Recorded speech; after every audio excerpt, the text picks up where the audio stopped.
یہاں آپ کو اپڈیٹ کریں گے۔ وزیر اعظم نے نگراں وزیر اعظم کی تقرری کے معاملے پر اپوزیشن لیڈر کو مشاورت عمل شروع کرنے کا خط لکھ دیا ہے۔ مزید جانتے ہیں ڈان نیوز کے چیف رپورٹر ثناء اللہ خان سے۔ جی ثناء اللہ خان، بتائیے گا خط کے مندرجات کیا ہیں؟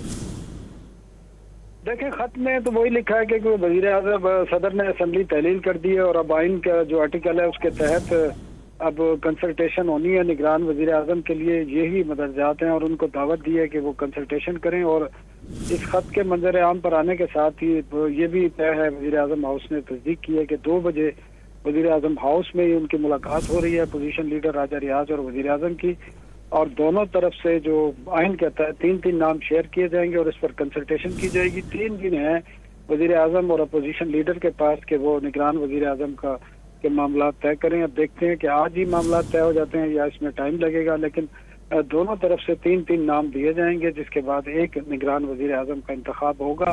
اور 2 بجے کا ٹائم ہے آج اس ملاقات کا، جو وزیر اعظم ہاؤس میں ان کو دعوت دی گئی ہے، وہاں وہ پہنچیں گے اور وہاں یہ بات چیت ہوگی اور 1 on 1 یہ فی الحال ملاقات ہوگی، جس کے بعد جو باقی پارٹی رہنما ہیں وہ بھی اس ملاقات میں شریک ہو سکتے ہیں۔ جی بہت شکریہ ثناء اللہ خان اپڈیٹ کرنے کے لیے۔